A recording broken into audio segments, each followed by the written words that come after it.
Assalamualaikum warahmatullahi wabarakatuh. Selamat jumpa kembali sahabat-sahabat viewer dan subscriber channel Kita Misteri. Kali ini kami akan membawakan sebuah kisah misteri dengan judul Petaka dan Kutukan, sebuah misteri yang tak terpecahkan. Selamat mengikuti.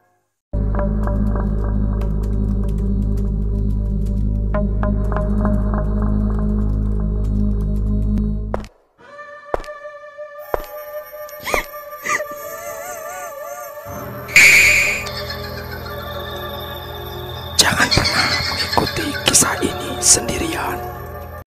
Tak ada yang pasti untuk sebuah misteri, karena terkadang dia memang diciptakan untuk mengiringi perjalanan hidup ini. Jawa Tengah, 1965.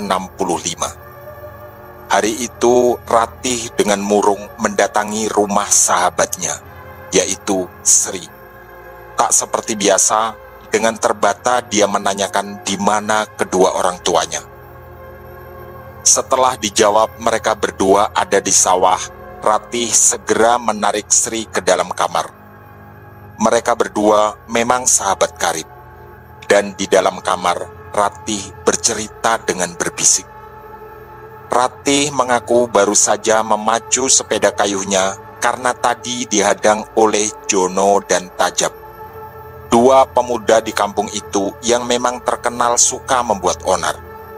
Kebetulan mereka berdua adalah anak orang cukup berada. Mereka sering meresahkan warga, terutama mengganggu cewek-cewek di sana. Baru saja, kata Ratih, dia pulang dari pasar bersepeda kayu dan melewati jalan sempit di antara lahan tebu. Ternyata ada Jono dan Tajab yang duduk-duduk di sebuah gubuk dan lalu menghentikannya. Perasaan Ratih mengatakan mereka berdua ingin berbuat jahat padanya. Jono dan Tajab dengan tertawa-tawa merayunya dan berusaha mengajak ke dalam lahan tebu itu. Ratih yang ketakutan untungnya sempat bersiasat. Dia pura-pura mau, dan ketika mengatakan ingin mengambil sapu tangan di sepeda, dia lalu memacu sepedanya dan segera pulang. Sebenarnya bukan kali itu saja Jono dan Tajab meresahkan. Bahkan di sawah, mereka yang adalah anak dua juragan tanah, beberapa kali berbuat curang dengan mengambil jatah pengairan warga lain. Biasanya, dia menyogok petugas bagian itu, yang biasanya disebut Jogo Tirto, yaitu petugas yang mengurusi pembagian jatah pengairan ke masing-masing sawah.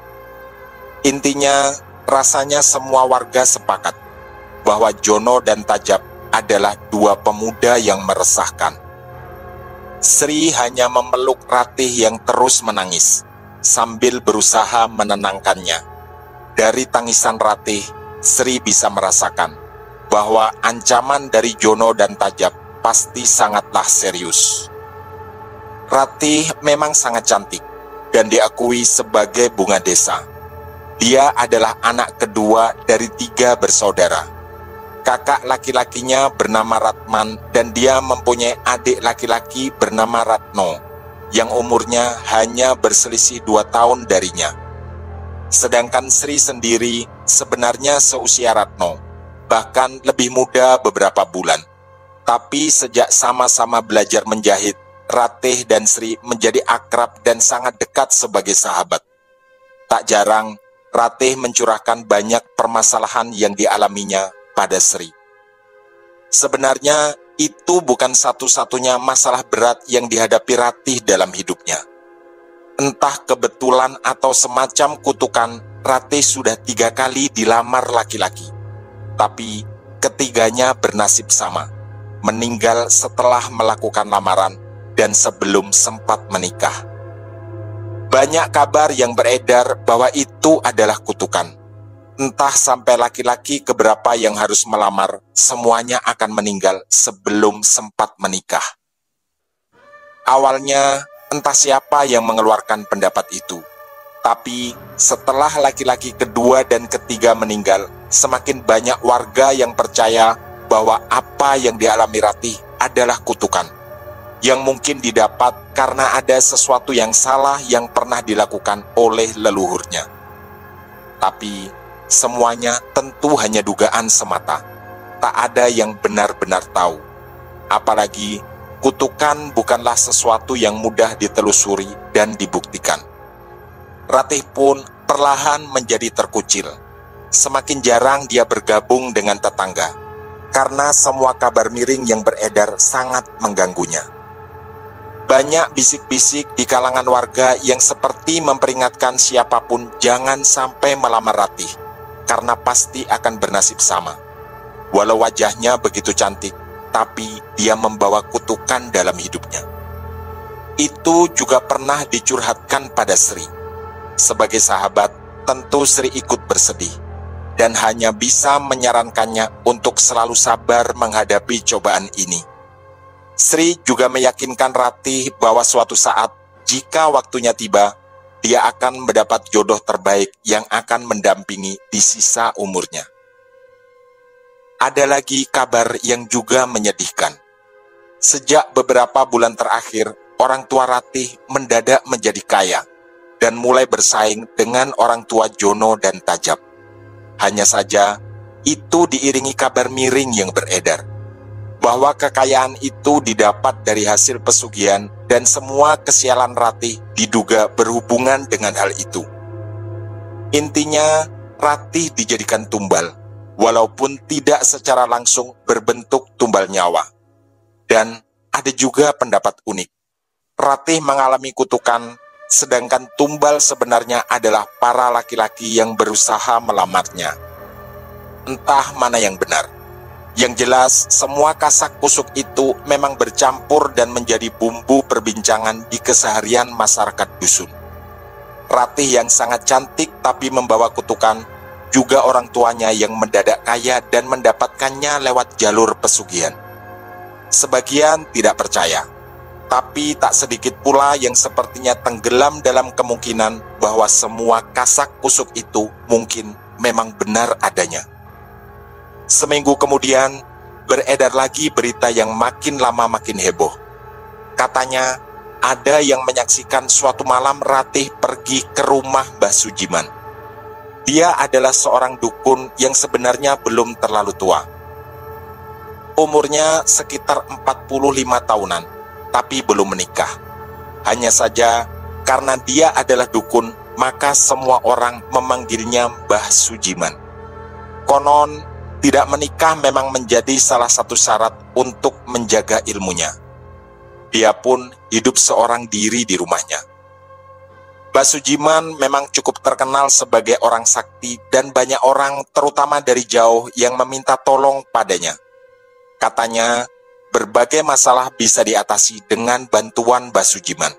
Mulai dari rejeki, kesialan, bahkan sampai aborsi pun sanggup dibantunya. Lagi dan lagi, semuanya hanya bersumber dari katanya dan katanya. Begitulah terkadang kabar yang beredar di masyarakat desa. Kabar yang bersumber dari mulut ke mulut lama-kelamaan dipercaya sebagai sebuah kebenaran, yang sebenarnya juga tak mudah dibuktikan. Sri sendiri tak langsung percaya dengan semua kabar itu. Yang jelas, tadi pagi Ratih sempat mampir ke rumahnya dan mengatakan akan pergi ke pasar, sekaligus menanyakan jika Sri mau menitip sesuatu. Setelah Sri mengatakan tidak, Ratih mengayuh sepedanya dan melewati jalan sempit di antara lahan tebu di mana dia minggu lalu diganggu Jono dan Tajab.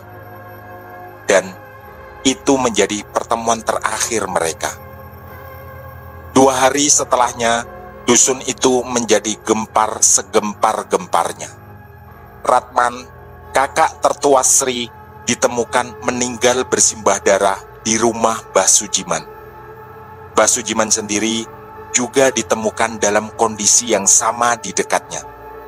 Ada pengakuan warga yang mengatakan melihat Ratman dengan tergesa dan terlihat penuh amarah mendatangi rumah Mbah Sujiman dengan memegang pisau. Kondisi malam itu yang hujan deras membuat tak ada yang tahu apa yang terjadi di rumah itu. Sampai mereka berdua ditemukan dalam kondisi mengenaskan keesokan harinya. Yang jelas, semua warga menduga ada perkelahian hebat di antara mereka berdua malam itu. Sontak, kehebohan itu menjadi sebuah misteri besar.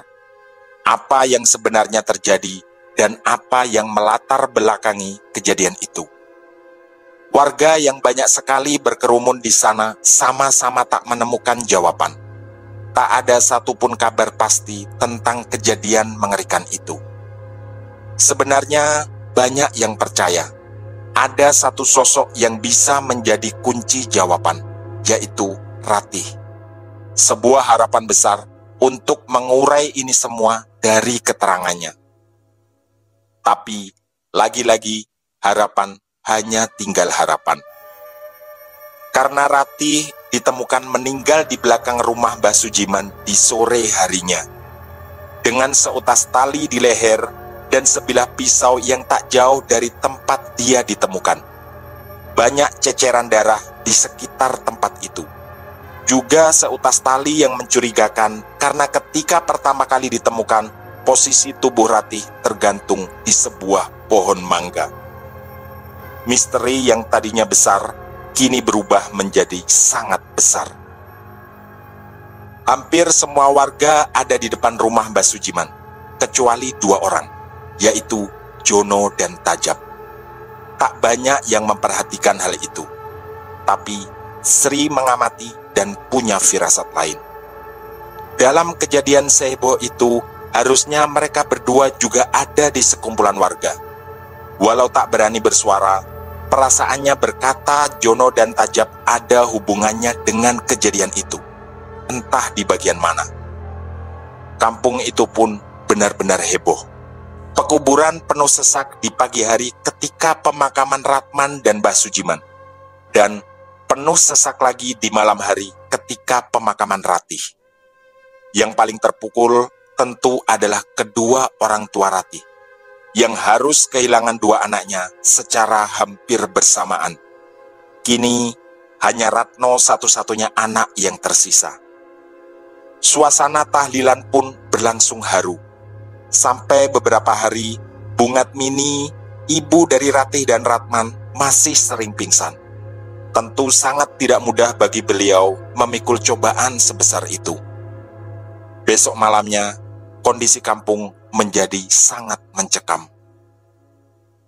Beberapa warga mengaku didatangi hantu dalam kondisi mimpi atau terjaga. Rumah Mbah Sujiman menjadi kosong dan tak terurus.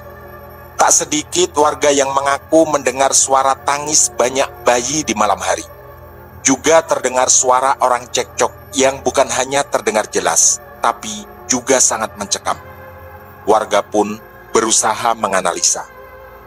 Menurut banyak orang, itu adalah gambaran bahwa dulu Mbah Sujiman memang seringkali menjadi tempat aborsi bagi anak-anak yang dikandung tanpa pernikahan yang sah kedua orang tuanya.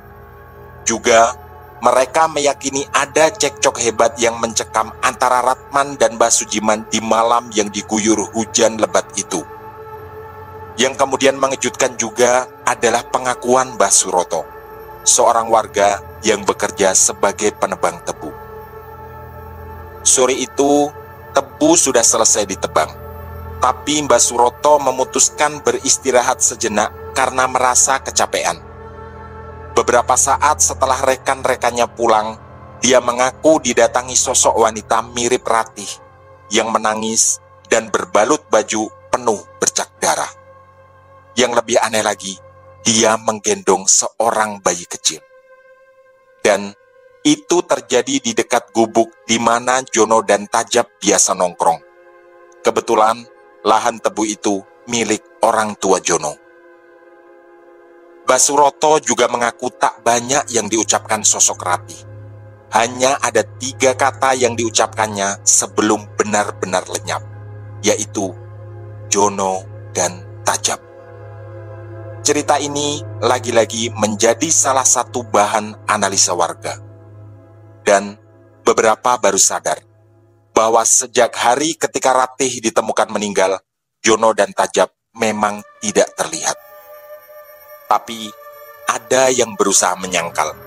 Katanya, sehari sebelum kejadian itu, Jono sempat terlihat membeli rokok dan bercerita keinginannya untuk merantau ke Jakarta bersama Tajab. Analisa beberapa warga pun menjadi kabur. Yang tak kalah mengerikan juga adalah pengakuan Bu Suprapti. Dia adalah pemilik warung kecil tempat Jono dan Tajab biasa membeli rokok. Dia menceritakan bahwa Jono memang mau merantau ke Jakarta. Tapi di malam harinya, ketika dia ke sumur untuk mengambil jemuran, dia ditemui sosok Ratih dan Mbah Sujiman. Terpampang di hadapannya pemandangan dari alam lain yang sangat memilukan. Ratih, katanya, meronta karena terlihat Mbah Sujiman memaksa mau membuka bajunya. Di mata dan telinga Bu Suprapti sangat jelas, Ratih berteriak dan meronta. Katanya, kejadian itu berlangsung cukup lama dan Bu Suprapti hanya bisa terdiam dan mematung. Ketika pakaian Ratih hampir berhasil terbuka, mereka berdua pun lenyap dari pandangan. Pak Sugi, seorang buruh tani yang juga ikut Mbah Suroto menebang tebu, juga bersuara. Dia mengaku mimpi didatangi sosok Ratman. Katanya, sosok itu mengatakan padanya akan membalas kelakuan Mbah Sujiman pada Ratih adiknya. Setelah pengakuan yang mengejutkan itu, sosok Ratman menghilang dan dia terbangun. Semua cerita itu dituturkan warga ketika mereka berkumpul di pos kamling. Memang, sejak peristiwa menghebohkan itu, ada instruksi dari Pak Kepala Dusun agar warga mengaktifkan kembali kegiatan ronda yang sudah bertahun-tahun tidak berjalan. Semua cerita itu akhirnya sampai ke telinga Sri, sahabat terdekat Ratih selama hidupnya. Sri akhirnya memutuskan untuk mencari keterangan dari kakeknya, yang kebetulan tak jauh dari rumahnya. Kakeknya bernama Mbah Urip, dan beliau adalah bapak dari ibunya. Mbah Urip mengaku ada di pos kamling ketika pengakuan beberapa warga itu diceritakan. Beliau juga sangat tahu betapa Sri, cucunya, memang adalah sahabat dekat almarhum Ratih. Menurut pengalaman Mbah Urip, semua pengakuan dari mimpi atau kedatangan makhluk halus tentu tak bisa dijadikan patokan. Hanya saja pasti akan memancing perdebatan warga. Kata Mbah Urip, bisa saja Ratih mendatangi Mbah Sujiman untuk minta tolong mencari solusi atas semua kesialan dalam hidupnya. Terutama 3 laki-laki dari desa lain yang melamarnya meninggal sebelum sempat menikah. Kemudian, bisa jadi juga Mbah Sujiman memanfaatkan kondisi Ratih dan mungkin berusaha memperkosanya. Jika itu benar terjadi, lagi-lagi bisa jadi Ratih mengadu ke kakaknya yang kemudian marah pada Mbah Sujiman. Tapi, ada juga kemungkinan lain. Jika memang benar bahwa Ratih menggendong bayi seperti yang diceritakan Mbah Suroto, mungkin Jono atau Tajab pelakunya sampai Ratih merasakan hamil. Yang kemudian mereka berdua berusaha menghilangkan bukti dengan melenyapkan Ratih. Sri manggut-manggut dengan rangkaian kemungkinan yang rumit itu. Dibanding semua yang pernah didengarnya, sepertinya runtutan cerita dari Mbah Urip adalah yang paling masuk akal. Tapi Mbah Urip berkali-kali menekankan bahwa makhluk gaib dari golongan jin dan setan bisa saja menyerupai semua almarhum dan menyesatkan manusia dengan informasi yang belum tentu benar. Sri manggut-manggut lagi, lalu berpamitan pulang ketika sore mulai tiba. Malam harinya, Sri masih teringat semua rangkaian peristiwa yang menghebohkan kampungnya. Berkali-kali dia meneteskan air mata karena nasib buruk yang harus diterima sahabatnya. Teringat masa-masa indah kebersamaan mereka dulu, ketika bersenda gurau bersama. Sayang, sahabatnya kini telah tiada, meninggalkan segala misteri yang entah kapan akan bisa terpecahkan. Sekitar jam 11 malam, Sri mulai mengantuk. Angin dingin berhembus membawa aroma tanah yang sejak habis maghrib terbasahi oleh sadunya rintik-rintik gerimis. Sampai akhirnya dia terkirim ke alam tidur. Tiba-tiba Sri merasa di sebuah padang rumput yang sangat luas. Dia terkejut karena kesendirian itu terasa menggetarkan jiwanya. Dia mengitarkan pandangan sekeliling, tak ada siapapun yang terlihat. Hanya sayup-sayup terdengar suara jangkrik, burung malam, dan katak yang bersahut-sahutan, berpadu menjadi sebuah harmoni alam yang semakin lama semakin riuh. Tapi sesaat kemudian, semua suara itu berhenti tiba-tiba. Dari atas pohon mangga yang dari tadi melambai-lambaikan dedaunan, muncullah sesosok wanita cantik. Dan ketika semakin dekat, jelas sekali dari wajahnya bahwa itu adalah Ratih. Awalnya Sri merasa ketakutan, tapi lama-kelamaan ada ketenangan yang menyusup dan lalu menyelimuti pikirannya. Sosok Ratih berjalan semakin dekat menghampirinya, lalu berbicara panjang lebar. Sri, maaf kalau aku mengganggu. Aku sebenarnya pernah ke rumah Mbah Sujiman. Aku minta tolong karena aku pernah bermimpi nasibku memang sial. Butuh 7 laki-laki yang melamarku dan mereka semua meninggal sebelum menikah. Kata orang tua di dalam mimpi itu, lelaki ke-8 yang akan selamat dan berhasil menikahiku. Aku tak tahu kutukan macam apa ini. Tapi di rumah Mbah Sujiman, aku malah diperkosa olehnya. Aku mengadu ke Mas Ratman dan dia langsung marah. Dia mendatangi rumah Mbah Sujiman dan bertengkar di sana. Tak lama setelah Mas Ratman berangkat, aku menyusulnya dan berjalan lewat sungai belakang rumah. Di sana, aku bertemu Jono dan Tajab yang kemudian memperkosaku. Itu bukan pertama kali mereka melakukan itu padaku.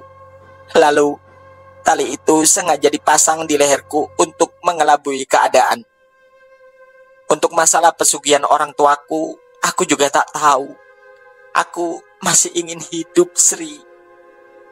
Kalimat itu diucapkan Ratih sambil terus menangis. Dan ketika Sri mau memeluk sahabatnya itu, sosok Ratih menghilang dan Sri pun terbangun.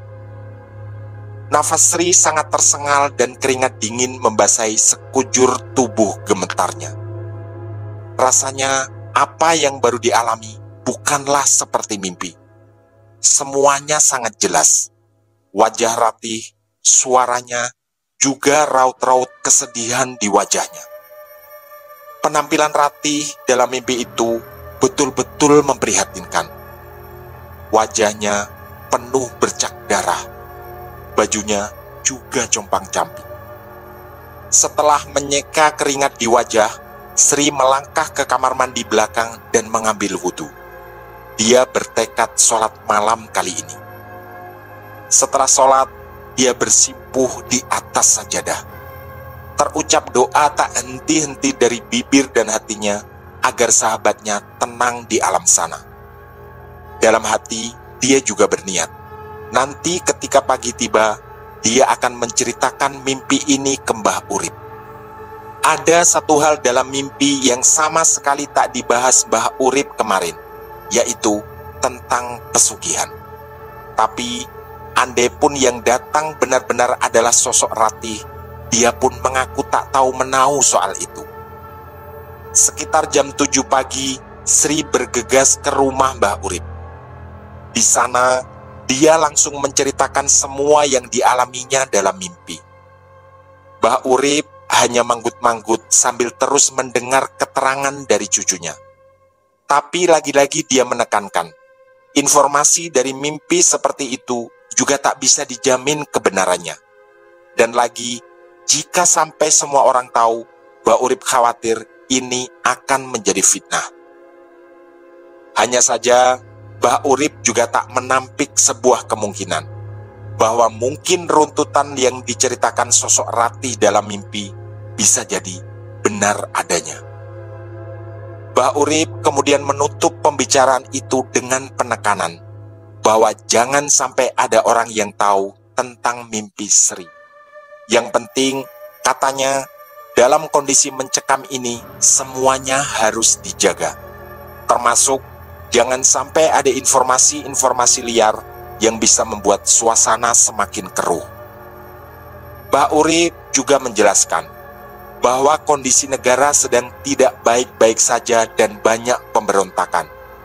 Sehingga aparat keamanan pun harus membagi konsentrasi dan tak bisa terlalu diharapkan bantuannya untuk memecahkan semua misteri ini.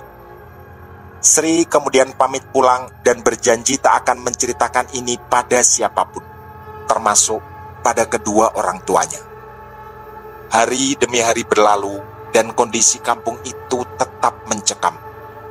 Tak terhitung berapa kali pengakuan warga yang mengaku ditemui sosok Ratih, Ratman, maupun Mbah Sujiman.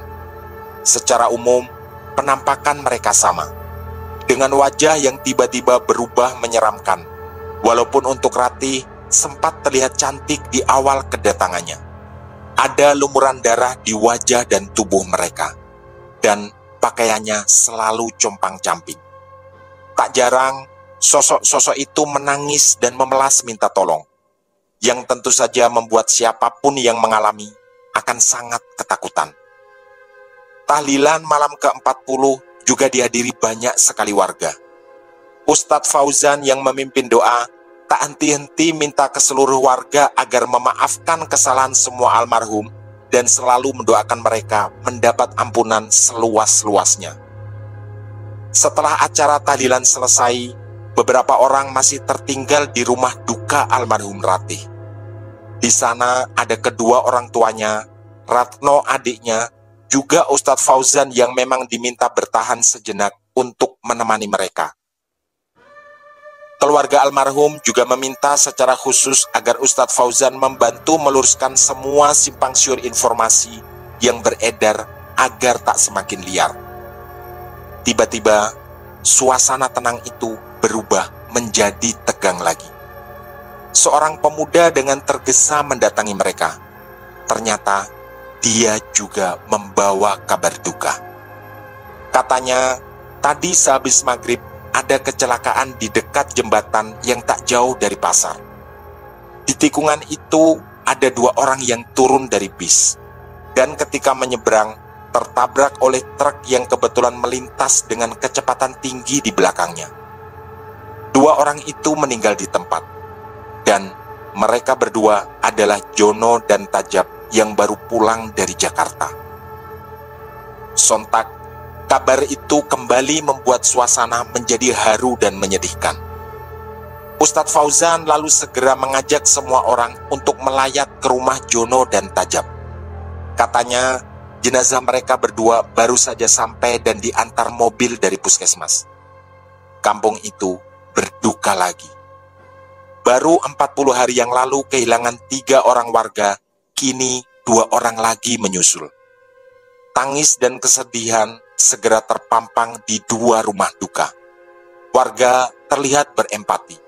Seberapapun dulu mereka meresahkan, mereka berdua adalah warga desa yang kehilangannya tetap adalah sesuatu yang menciptakan kesedihan yang luar biasa.